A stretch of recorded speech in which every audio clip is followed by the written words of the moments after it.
இன்னைக்கு ரொம்ப சந்தோஷமான செய்தி என்ன அப்படின்னா மகாராஷ்டிராவில் பாஜக வரலாற்று சாதனை நிகழ்த்தியுள்ளது. 220 இடம் அப்படிங்கிறது நமக்கு தேவை எவ்வளவு அப்படின்னு பார்த்தா மெஜாரிட்டிக்கு தேவை எவ்வளவு அப்படின்னு பார்த்தா 145 தான். மற்றும் போட்டியிட்டது அப்படின்னு பார்த்தீங்கன்னா 149 இடத்துல போட்டியிட்ட பாஜக வந்து மகாராஷ்டிராவில் 127 இடத்துல முன்னிலை வகித்து இப்போ போயிட்டு இருக்கு. காங்கிரஸ் கூட்டணி அப்படின்னு நீங்க எடுத்தீங்கன்னா மொத்தத்தில் 57 இடங்கள்ல முன்னிலை வகித்து வந்துட்டு இருக்காங்க. 288 இடங்கள் உள்ள ஒரு மாநிலத்தில் ஒரு பெரிய தேசிய கட்சி ஆளுங்கட்சியா இருந்த கட்சி கழுத தேஞ்சி கட்டரம்பாயி அப்புறம் இப்ப சிற்றரும்பாயி வெறும் 18 இடங்கள்ல லீடிங். அது என்ன இறுதி முடிவு அறிவிக்கப்படும் போது இன்னும் இதுல என்ன மாற்றம் இருக்குன்னு தெரியல. இவங்க எல்லாத்தையும் உள்ளடக்கி நாங்க ஒரு பெரிய மாற்றத்தை கொண்டு வர போறோம்னு நின்னது வந்து பழம்பெரும் காங்கிரஸ் தலைவர் சரத் பவார் அவர்கள். அவருடைய கட்சி வந்து அவருடைய தலைமையிலான தேசியவாத காங்கிரஸ் 86 இடங்கள்ல போட்டியிட்டது. அது வந்து இப்ப 15 இடங்கள்ல சுருங்கி போய் இருக்கு. 15 இடங்கள்ல முன்னிலையில இப்ப இருக்கு. தாக்கரே இருந்தாலும் சரிதான், இல்லைன்னா அவருக்கு பயனா இருந்தாலும் சரி, எல்லாத்துக்கும் நல்ல மரியாதை கொடுத்தார் பிரதமர் நரேந்திர மோடி. அமித்ஷா அவர்கள் நல்ல மரியாதை கொடுத்தாங்க. ஆனா இவங்க மரியாதையை காப்பாற்றவில்லை. பால் தாக்கரேனுடைய வாரிசை நிராகரிச்சுட்டாங்க சிவசேனா. பால் தாக்கரேனுடைய வாரிசு பேரனை இன்னைக்கு தோக்கடிக்கிறாங்க. கிட்டத்தட்ட அதை நோக்கி அவர் போயிட்டு இருக்கார். இங்க தமிழகத்துல உள்ள காலையில இருந்து நீங்க எல்லா தொலைக்காட்சியிலையும் பார்த்துக்கிட்டே வந்தீங்கன்னா பாஜகவுக்கு எதிரான கருத்து சொன்ன அத்தனை பேருமே புலம்பி அழுது கமறிட்டாங்க. அப்படியே காங்கிரஸ்காரங்க சொல்றாங்க, திமுக காரங்க சொல்றாங்கன்னா அது வேற. பத்திரிகையாளர்கள் ஏன் இந்த மாதிரி புலம்பிட்டு நடக்கிறாங்க? இந்த ஒட்டு வங்கி உருவாவதற்கு காரணம் யாரு மகனே? நீங்க தானே. எல்லா திமுக, கம்யூனிஸ்ட், காங்கிரஸ் நீங்க தானே. இந்துக்களுக்கு நேர்மையான ஒரு ஆட்சியை நீங்க கொடுத்தீங்களா? தமிழகத்துல இன்னைக்கு கொடுத்துட்டு இருக்காங்களா? இந்துக்களை வந்து துரோகியா பார்த்தது நீங்க தானே பாத்தீங்க.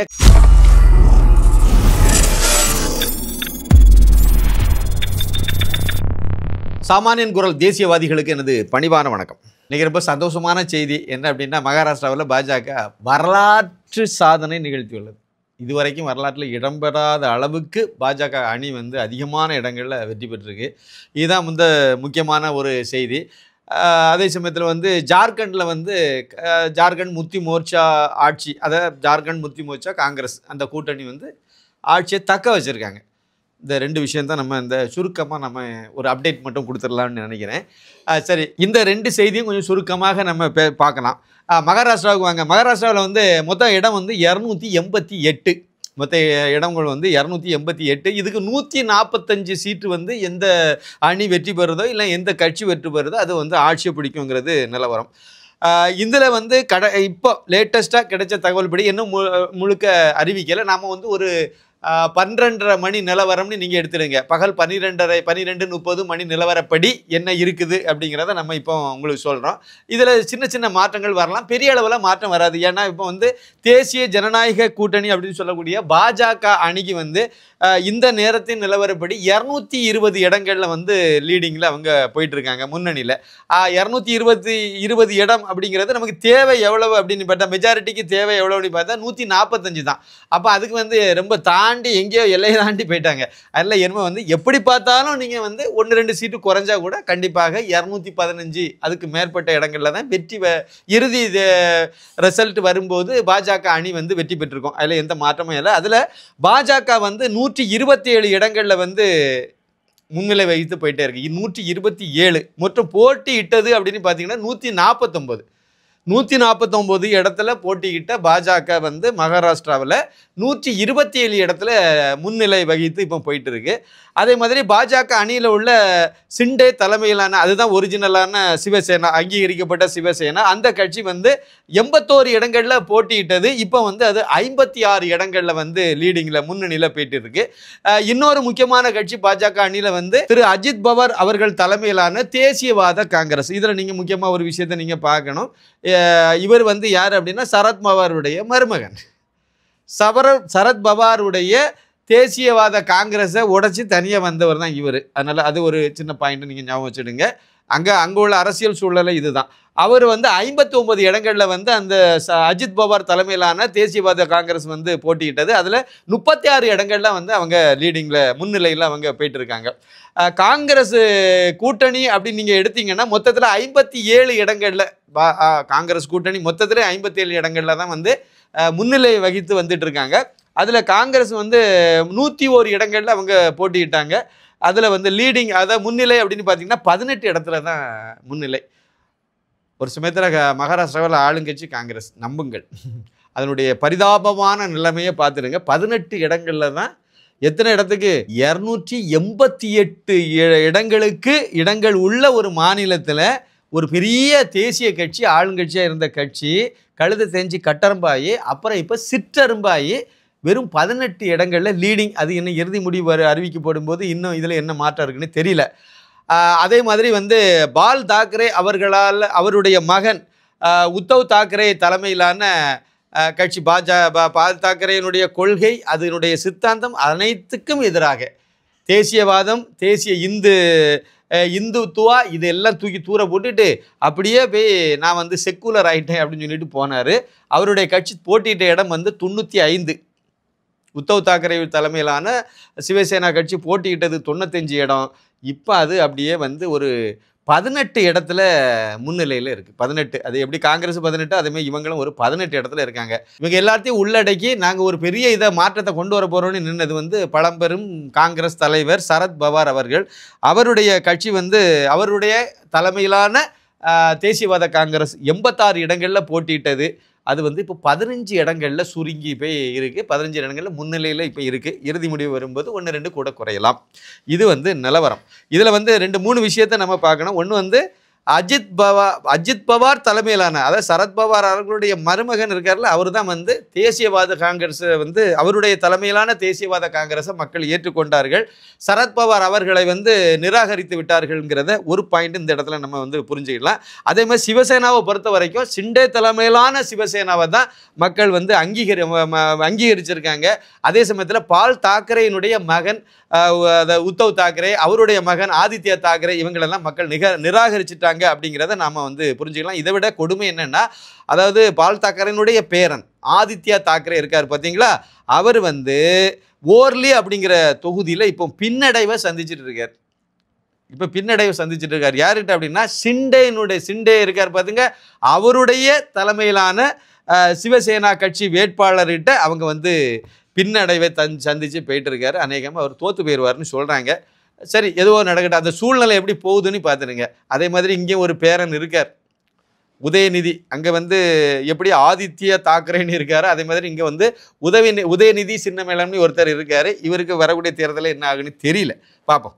இப்போ இன்னும் சில தகவல்களை இந்த இடத்துல நம்ம பதிவு பண்ணோம். 2019 இதுக்கு முன்னாடி நடந்த சட்டமன்ற தேர்தல் 2019 அந்த தேர்தலில் பார்த்தீங்கன்னா அப்பவும் பாஜக தான் பெரிய அதிகமான தொகுதிகளில் வெற்றி பெற்ற கட்சி பாஜக தான். 105 இடங்களோட பாஜக தனிப்பெரும் கட்சியாக உருவெடுத்தது இருந்தது. அப்போ கூட்டணியில் யார் இருந்தாங்க அப்படின்னா சிவசேனா கூட்டணியில் இருந்துச்சு.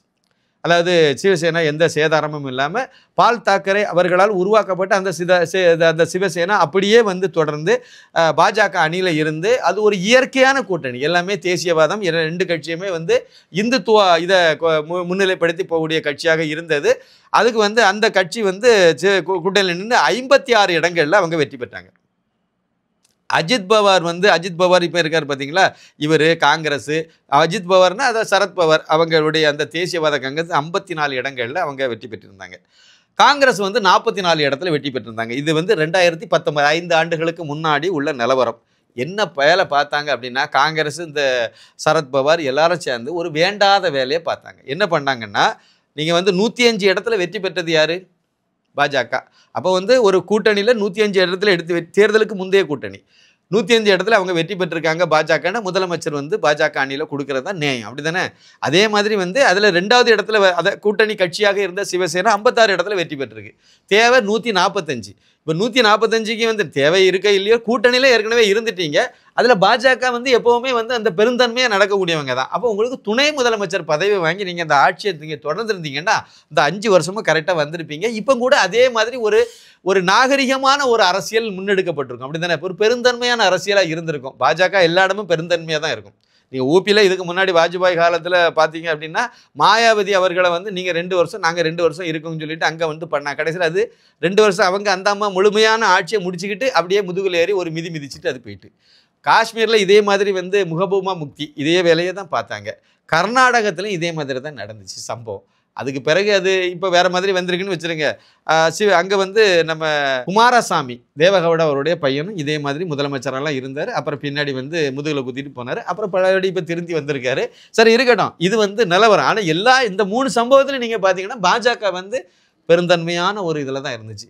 அவங்க நேர்மையான ஒரு அரசியலை தான் முன்னெடுத்தாங்க. மகாராஷ்டிராவிலையும் நேர்மையான அரசியலை முன்னெடுத்து அந்த மனிதர் இருக்கார் பார்த்தீங்களா, என்ன இருந்தாலும் ஒரு இந்துத்துவ சிங்கம் பால் தாக்கரே அவர்களுடைய மரியாதையெல்லாம் பின்பற்றி அவருடைய வழித்தோன்றல் அப்படிங்கிறனால உத்தவ் தாக்கரே இருந்தாலும் சரி தான், இல்லைன்னா அவருக்கு பையனாக இருந்தாலும் சரி, எல்லாத்துக்கும் நல்ல மரியாதை கொடுத்தார் பிரதமர் நரேந்திர மோடி. அமித்ஷா அவர்கள் நல்ல மரியாதை கொடுத்தாங்க. ஆனால் இவங்க மரியாதையை காப்பாற்றவில்லை. விளைவு என்னாச்சுது? அப்படியே அதே சிவசேனாவை மக்களும் ஏற்றுக்கலையே. இப்போ அதை உடைச்சாங்கன்னு தான் நீங்கள் எடுத்துக்கிடுங்களா. உடைச்சாங்க. அரசியலில் நீங்கள் தானே கற்றுக் கொடுக்குறீங்க. நீங்கள் எதிராளி வந்து என்ன மாதிரி நீங்கள் ஆயுதத்தை எடுக்கணும் நம்ம கற்றுக் கொடுக்கறதே அவங்க தானே கற்றுக் கொடுத்தாங்க. நீங்கள் பெருந்தன்மையான அவங்க என்னெல்லாம் பண்ணாங்களோ அதை நீங்கள் வந்து நிராகரிச்சிங்க, உதாசீனப்படுத்தினீங்க. அப்படியே வந்து உங்கள் கட்சி 2ஆக உடைஞ்சது. விளைவு என்ன ஆகி போச்சுது? இதுக்கு அதை மாதிரி நீங்கள் வந்து இதை மாதிரி இந்த அணியிலேருந்து வெற்றி பெற்று அப்படியே ஜம்ப் பண்ணி எதிரணிக்கு போகிறது எவ்வளோ கேவலமான வேலை. அது எதிரணியில் போய் நிற்கிறது சரியா? இது ஏதோ சூழ்நிலையில் 2 கட்சி, காங்கிரஸ் ஒன்று இருக்குது, பாஜக அந்த பக்கம் பெரிய கட்சியாக இருக்குது. அதுக்கு ஏதோ ஒரு கட்சி இந்த கூட்டணியில் அந்த கூட்டணி ஏதோ ஒரு கூட்டணி வெற்றி பெற்றுச்சு. அதுக்கு ஒரு 2 சீட்டு வந்து துண்டு விழுது. அதுக்கு 2 சுயேட்சையை ஆதரிக்கிறாங்க.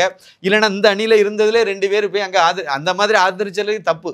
இருந்தாலும் வந்து சின்னதாக ஏற்றுக்கலாம். அவங்க சிறு கட்சிகள், அதே மாதிரி ஒரு சின்ன சுயேட்சைகள் இவங்க வந்து ஆதரிக்கிறாங்க. ஏதோ 2ல் ஏதோ ஒரு கட்சியை ஆதரிச்சாங்க அப்படின்னா இது கடந்த காலத்தில் நம்ம பார்ப்போம். அதை பெரிய தவறாக நமக்கு தெரியலை. ஆனால் ஒரு கூட்டணியில் இருந்து நீங்கள் தேர்தலை சந்தித்து மக்கள்கிட்ட வந்து ஓட்டு வாங்கி வெற்றி பெற்ற பிறகு அப்படியே இன்னொரு எதிர் கூட்டணிக்கு போகிறதுங்கிறது எவ்வளோ அயோக்கியத்தனம். அதுக்கு தான் இப்போ குஜராத்தில் சரியான சம்மட்டி அடி கொடுத்துருக்காங்க. அப்படி தான் மகாராஷ்டிராவில் மக்கள் சரியான சம்மட்டி அடி கொடுத்துருக்காங்க. இந்த சந்தர்ப்பவாத அரசியல் இருக்குது பார்த்தீங்களா, அதை போட்டு துவைச்சி எடுத்து இந்த வாட்டி காலி பண்ணிட்டாங்க. பாருங்க, அதாவது பால் தாக்கரேனுடைய வாரிசை நிராகரிச்சிட்டாங்க சிவசேனா. பால் தாக்கரேனுடைய வாரிசு பேரனை இன்னைக்கு தோக்கடிக்கிறாங்க. கிட்டத்தட்ட அதை நோக்கி அவர் போயிட்டு இருக்கார்.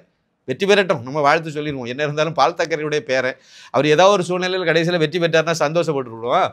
ஆனால் உண்மையிலேயே வந்து மக்கள் அந்த அளவுக்கு உங்களை அதே தொகுதியில் வந்து சிண்டேனுடைய வேட்பாளர் அவர் தான் ஒரிஜினல் சிவசேனான்னு ஏற்றுக்கிட்டாங்கல்ல. அப்போ உங்களுடைய நடவடிக்கை நீங்கள் எந்த அளவுக்கு அங்கே இருக்கக்கூடிய இந்துக்கார மனசில் இருந்து வெளியேறிட்டீங்கிறத இந்த இடத்துல நம்ம புரிஞ்சுக்கணும். இந்த இடத்துல முக்கியமான ஒரு விஷயமா நம்ம வச்சுக்கணும்.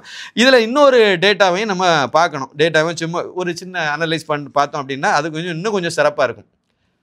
ஜூன் மாதம் தான் வந்து பாராளுமன்ற தேர்தல் முடிவெல்லாம் வந்துச்சு. இதே மாநிலத்தில் தான் இதே மாதிரியான கூட்டணியில் தான் இருந்தாங்க. அந்த கூட்டணியில் பார்த்தீங்கன்னா பாஜக வந்து வெறும் 9 இடத்துல தான் வெற்றி பெற்றுச்சு. அங்கே வந்து 48 இடம். மகாராஷ்டிரா வந்து 48 எம்பி தொகுதிகளை கொண்ட ஒரு பெரிய மாநிலம். அங்கே வந்து 9 இடங்களில் தான் வந்து பாஜக வெற்றி பெற்றது.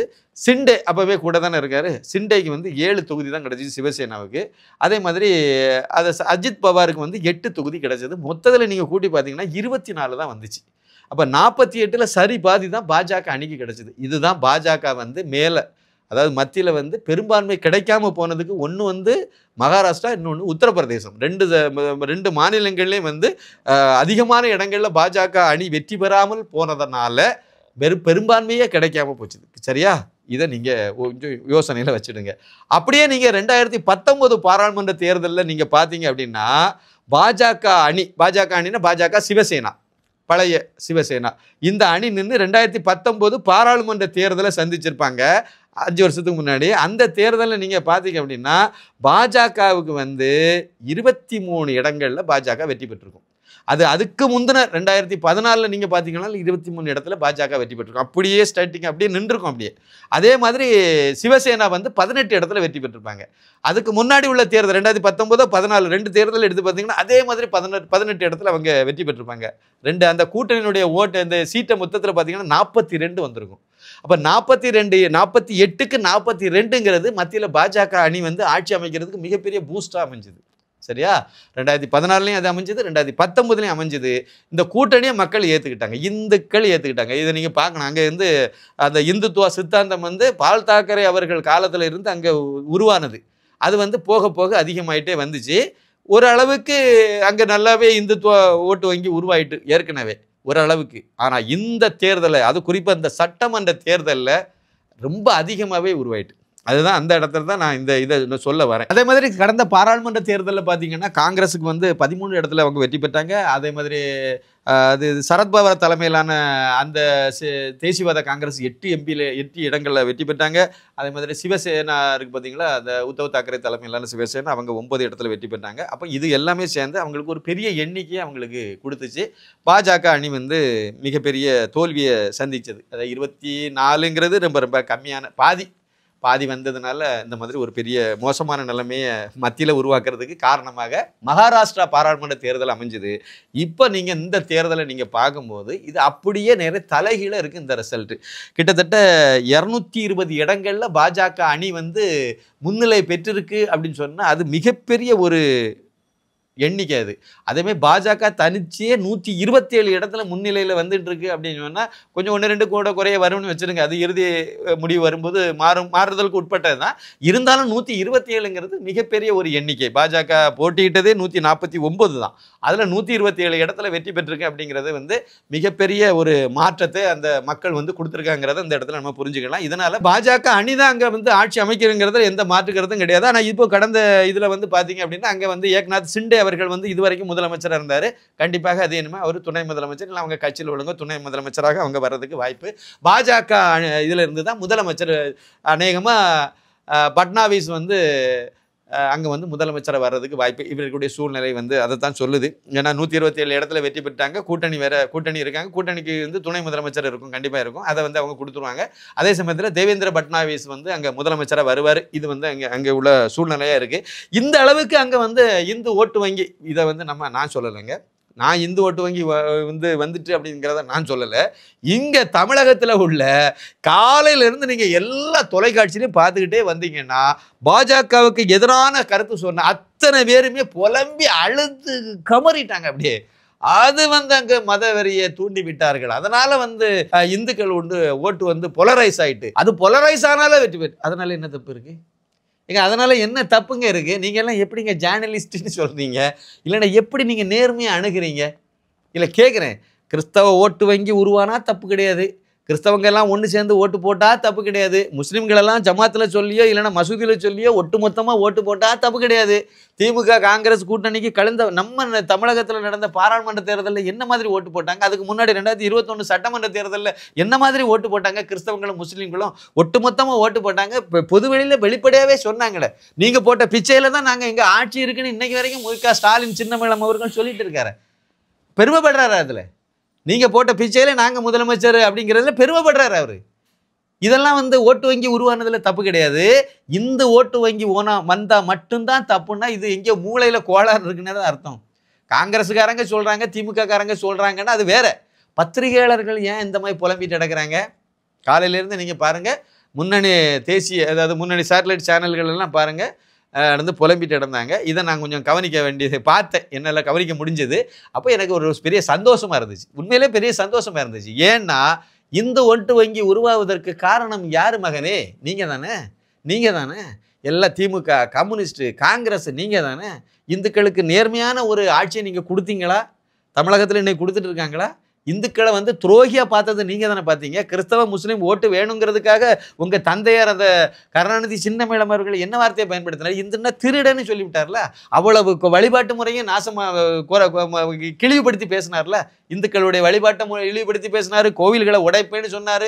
அடியே மீனாட்சி உனக்கதற்கடி வைரமுகத்தி கள்ளி அப்படிங்கிற வார்த்தையை பயன்படுத்தினவர் தானே சி.என். அண்ணாதுரை. தில்லை நடராஜரையும் சிதம்பரம் ஸ்ரீரங்க ராஜனையும் பீரங்கி வாய் வைத்து பிளக்கின்ற நாள் என்னாலும் அந்நாளே நன்னாள் பொன்னாள் இப்படி தானே சொன்னார் உங்க தந்தை கருணாநிதி சின்னமேளம் அவர்கள். நீங்க மட்டும் என்னவா இந்து சடங்கு சம்பிரதாயங்கள் இதெல்லாம் இழிவுபடுத்தி பேசுனீங்க. இன்னைக்கு வரைக்கும் இந்து பண்டிகை வாழ்த்தே சொல்லலையே, சொல்லாம தானே இருக்கீங்க. அதை விட ஒருபடி மேலே போய் தமிழனுடைய திருநாளுக்கு புத்தாண்டுக்கே வாழ்த்து சொல்ல மாட்டேங்கிறீங்களே, ஆனால் தெலுங்கு புத்தாண்டுக்கு வாழ்த்து சொல்றீங்க. சரி இருக்கட்டு, இதெல்லாம் பண்ணுனீங்க. இந்து ஓட்டு வங்கி உருவாகாதுன்னு நினைச்சிட்டு இருந்தீங்க, இன்னைக்கு உருவாகுது. இனிமே என்ன செய்ய போறீங்க? இனிமே என்ன சார் பண்ண போறீங்க? இன்று மகாராஷ்டிரா, நாளை தமிழகம். அதுதான் இன்னைக்குடைய வரலாறு. அதை தான் நீங்கள் புரிஞ்சிக்க வேண்டியது இருக்கு. இதே மாதிரி மகாராஷ்டிராவில் கடந்த பாராளுமன்ற தேர்தலில் ஒட்டுமொத்த முஸ்லீம்களும் காங்கிரஸ் கூட்டணிக்கு தானே ஓட்டு போட்டாங்க. நாடு முழுக்க போட்டாங்க சார். அங்கே மட்டும் கேரளாவிலே போட்டாங்க சார். கேரளாவில் காங்கிரஸ் கூட்டணிக்கு ஒட்டு மொத்தமாக போட்டாங்க. தமிழகத்தில் காங்கிரஸ் திமுக அந்த களவாணி கூட்டணிக்கு ஒட்டு மொத்தமாக ஓட்டு போட்டாங்க. கிறிஸ்தவ முஸ்லீம் வாக்குகள் அப்படியே போட்டாங்க. மகாராஷ்டிராவில் அப்படியே போட்டாங்க, ஒட்டு மொத்தமாக போட்டாங்க. பீகாரில் போட்டாங்க, மத்திய பிரதேசத்தில் போட்டாங்க, எல்லாம் நாடு முழுக்கவே போட்டாங்க. அதுலேயும் உச்சகட்டமாக வந்து உத்தரப்பிரதேசத்தில் வீடு வீடாக நீங்கள் காங்கிரஸ் ஆட்சிக்கு தேர்தல் முடிச்சு அடுத்த இதிலே நீங்கள் காங்கிரஸ் காரியாலயத்துக்கு வாங்க, வருஷத்துக்கு உங்களுக்கு 1 கோடி 1 லட்சம் ரூபா தருவோம், அதில் 8000 ரூபா மாதம் பிரிஞ்சு மாதம் 8000 ரூபா கணக்கில் வந்துடும் ஒரு பத்திரத்தை கையில் கொடுத்து விட்டாங்களே.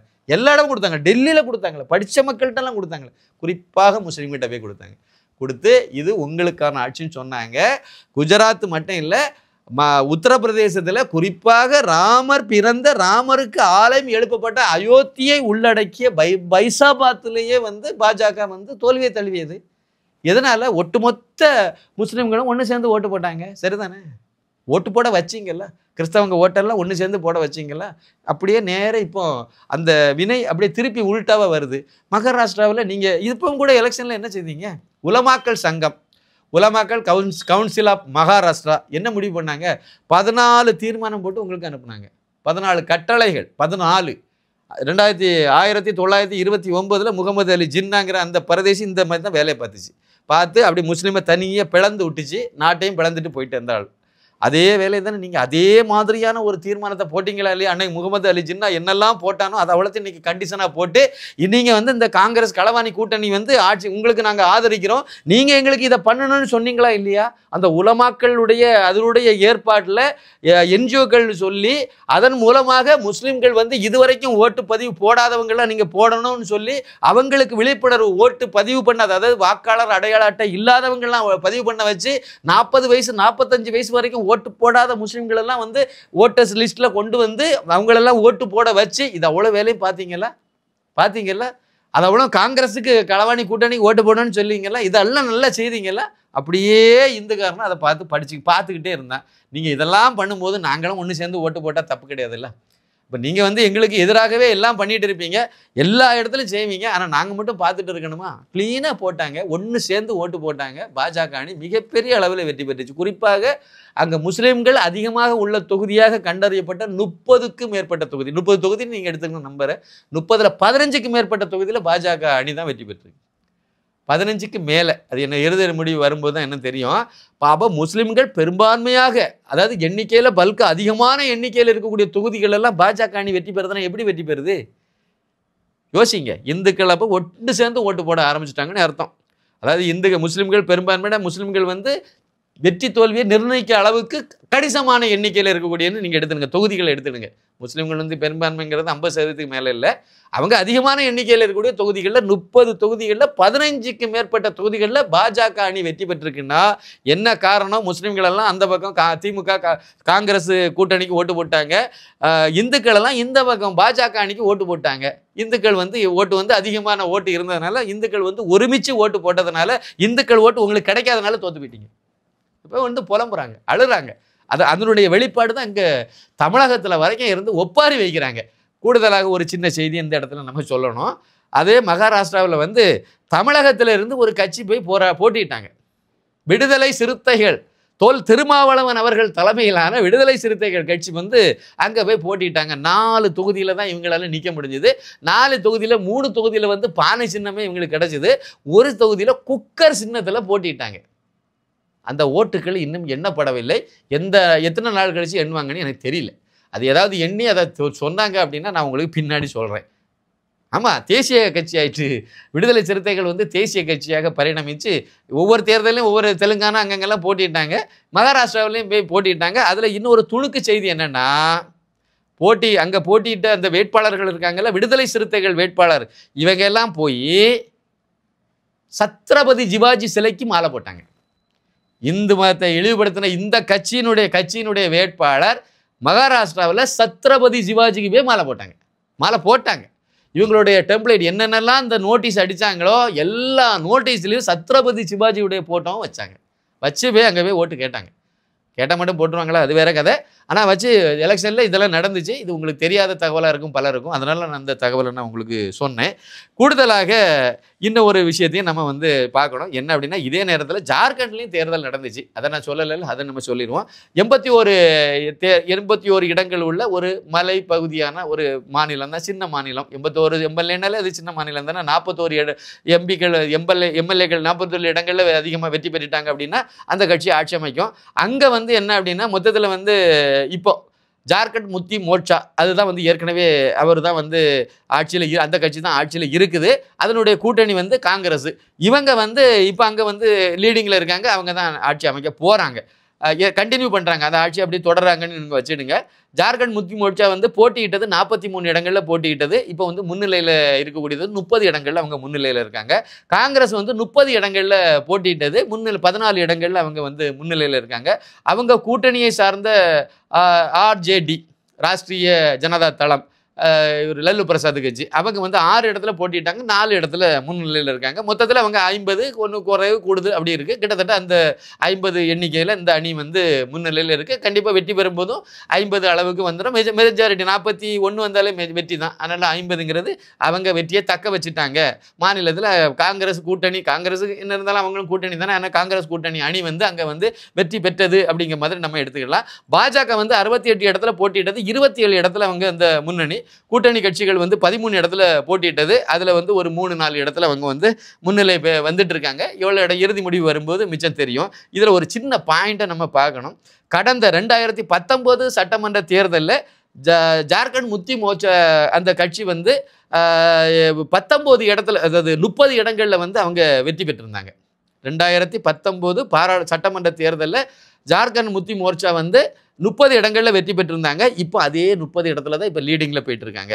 அதே மாதிரி காங்கிரஸ் வந்து அந்த இதில் 16 இடத்துல வந்து வெற்றி பெற்றிருந்தாங்க. அந்த 16 இடத்துல வெற்றி பெற்ற காங்கிரஸ் வந்து இந்த தேர்தலில் 14 இடத்துல 2 இடத்துல டவுன் ஆயிருக்கு. லீடிங்கில் அவங்க போயிட்டு இருக்காங்க. பாஜகவை பொறுத்த மட்டும் அந்த நேரத்தில் வந்து அவங்க 25 இடத்துல வெற்றி பெற்றிருந்தாங்க. 25 இடத்துல வெற்றி பெற்றிருந்தாங்க. இப்போ வந்து 27, 2 இடம் வந்து கூடுதலாக அதிகமாக இருக்குது. ஓட்டு சதவீதமும் இது அடிப்படையில் அது கண்டிப்பாக கூடும். 27 இடத்துல இப்போ வந்து 2 இடத்துல இப்போ அதிகமாக இருக்குங்கிறத நம்ம இந்த இடத்துல புரிஞ்சுக்கலாம்.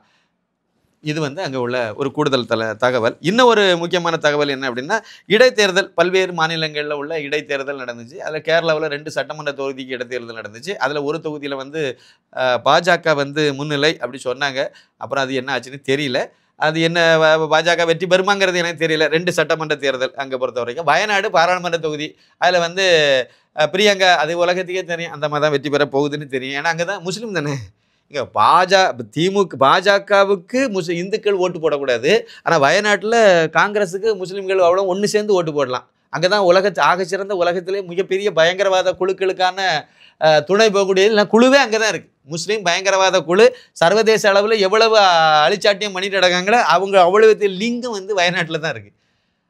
மிகப்பெரிய ஒரு முஸ்லீம் பயங்கரவாதனுடைய ஒரு கூடாரமாக அந்த தொகுதி இருக்குது. அந்த மக்களை நம்பி இவர் போய் நின்று வெற்றி பெற்று இப்போ அந்த இடத்த வந்து தங்கச்சிக்கு விட்டு கொடுத்து தங்கச்சி எம்பி ஆக்கிறார். எந்த இடத்துல முஸ்லீம் மத வெறி கும்பல்கள் அதிகமாக உள்ள தொகுதி எதுன்னு இந்தியாவிலேயே தேர்வு பண்ணி காஷ்மீர்லேருந்து கன்னியாகுமரி வரைக்கும் சலிச்சு பார்த்ததில் கிறிஸ்தவங்க அதிகமாக இருக்கக்கூடிய கன்னியாகுமரி தொகுதி கூட எங்களுக்கு வேண்டாம்.